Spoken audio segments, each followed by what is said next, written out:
మనోజ్, రోహిణి వాళ్ళు ఇంటికి సరుకులు తెస్తూ ఉంటారు. అది చూసిన బాలు అయితే సరుకులు తెచ్చేసారా? సరే నా వంతు డబ్బులు రేపు ఇస్తాను అని చెప్పేసి అక్కడి నుండి వెళ్ళిపోతూ ఉంటాడు. అది చూసిన వాళ్ళమ్మ ప్రభావతి అయితే, అదేంట్రా నీ భార్య ఇచ్చేసింది కదా డబ్బులు, మళ్ళీ నువ్వు ఇవ్వడం ఏంటి? అంటే నీకు తెలియకుండా ఏమైనా డబ్బులు ఇచ్చిందా ఏంటి అని చెప్పేసి అయితే అడుగుతూ ఉంటుంది. ఆ మాటలు వినగానే అక్కడ ఉన్న బాలు అయితే, ఏమో నాకు తెలియదు, నేనైతే డబ్బులు ఇవ్వలేదు తనకి అని చెప్పేసి అయితే అంటూ ఉంటాడు.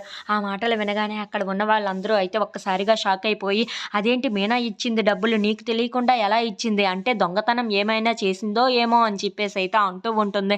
ఆ మాటలు వినగానే అక్కడ ఉన్న మీనా అయితే ఒక్కసారిగా షాక్ అయిపోయి చాలా బాధపడుతూ ఉంటుంది. అయినా వీళ్ళకి అలవాటే కదా దొంగతనాలు చేయడం, వాళ్ళ ఫ్యామిలీ మొత్తానికి అలవాటే కదా అని చెప్పేసి అయితే అంటూ ఉంటుంది.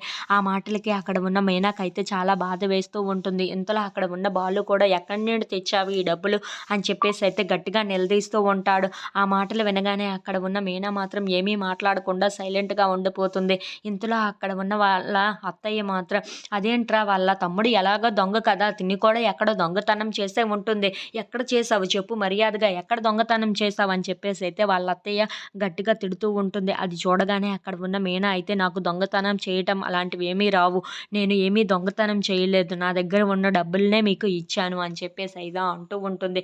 ఇంతలో అక్కడ ఉన్న వాళ్ళ అత్తయ్య మాత్రం, నువ్వు దొంగతనం చేయలేదా? మరి ఎంత డబ్బు ఎక్కడి నుండి వచ్చింది? అయినా మీ ఫ్యామిలీకి అలవాటే కదా ఇలా దొంగతనాలు చేయడం అని చెప్పేసి అయితే అంటూ వాళ్ళ ఫ్యామిలీని తిడుతూ ఉంటుంది. If you like this video please like, share and subscribe friends.